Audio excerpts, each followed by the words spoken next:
الحمد لله رب العالمين والعاقبة للمتقين والصلاة والسلام على سيد المرسلين وعلى آله وأصحابه وبارك وسلم عبدا أما بعد فأعوذ بالله من الشيطان الرجيم بسم الله الرحمن الرحيم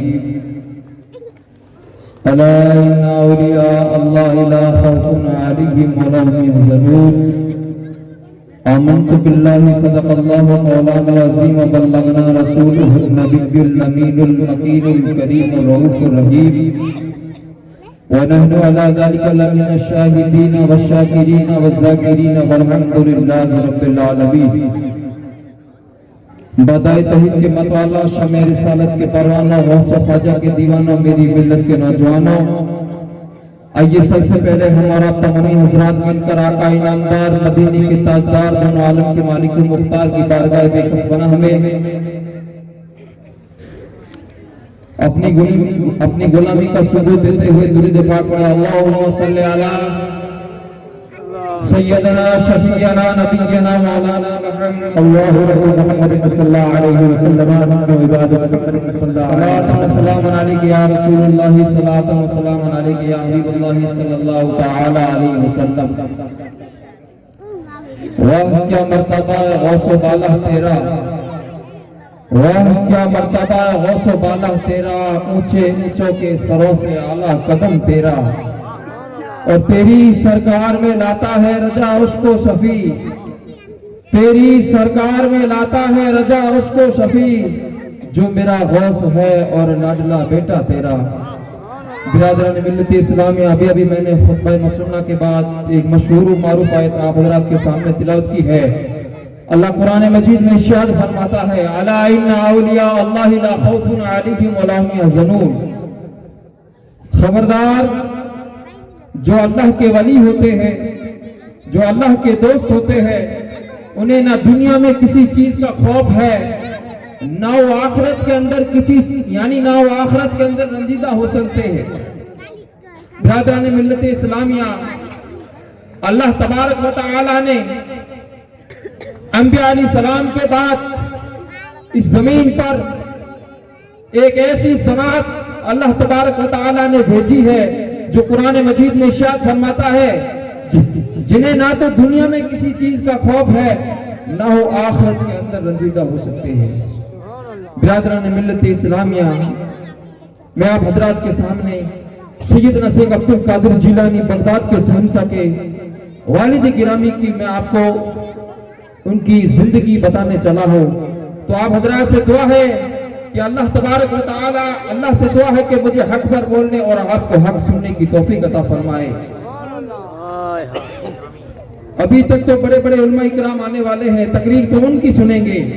ہم تو یہاں سے پڑھ کے گئے ہیں، ان بستی والوں کو دکھانا چاہتے ہیں کہ تم نے یہ محنتیں کی ہے، تم نے یہ جو بھی محنت کی ہے، اللہ تعالیٰ تمہاری محنت کو کامیاب فرمائے، اور ہمارے اساتذہ نے جو بھی محنت کی ہے اللہ ان کی کامیاب عطا فرمائے کہ تم نے رات دن ایک کر کے اس دارالعلوم کو چلانے کے لیے اپنی جان، اپنی مال کی قربانی دی، اپنی جان تک کی قربانی دیتی ہے.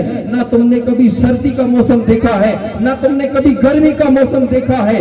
جس وقت تم کو اس دارالعلوم نے بلایا ہے تو تم سب حاضر ہوئے ہیں، جس کی وجہ سے آج تم دیکھ رہے ہو کہ اسی مدرسے کے پڑھنے والے بچے اسٹیج پر آج موجود ہیں.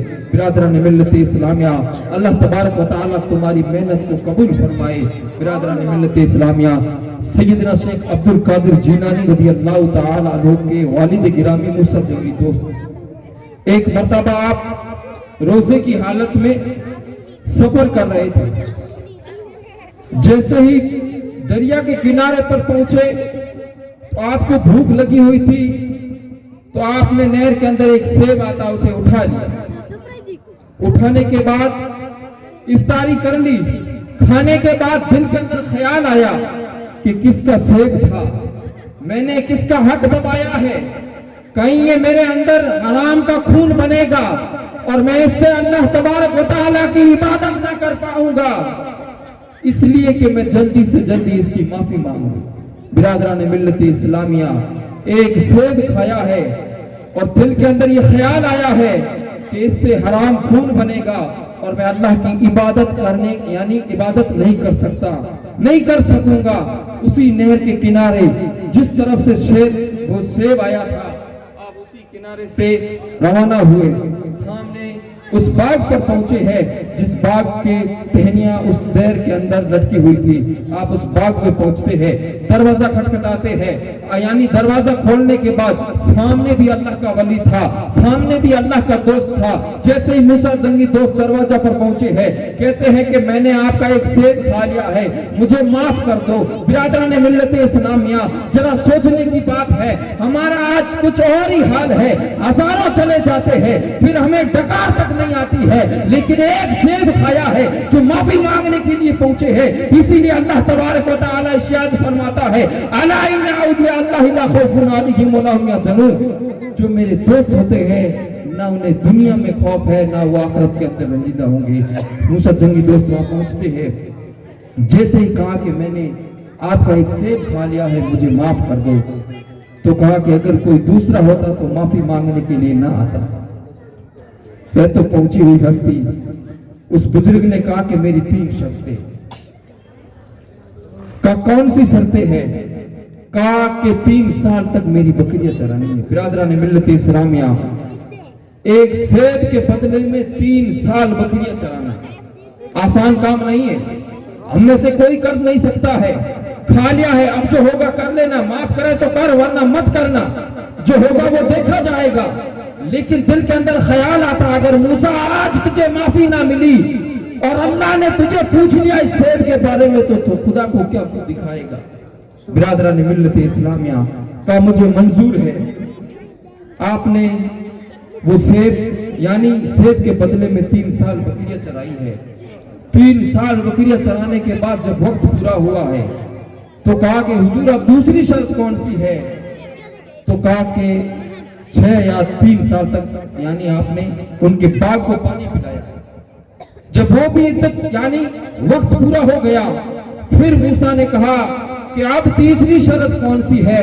اس وقت اس بزرگ نے کہا ہے کہ اے موسیٰ، میری ایک لڑکی ہے، اس سے نکاح کرنا ہوگا۔ آپ بڑے خوش ہوئے ہیں، ہم میں سے کون نہیں چاہتا ہے جو نکاح نہیں کرنا چاہتا ہے؟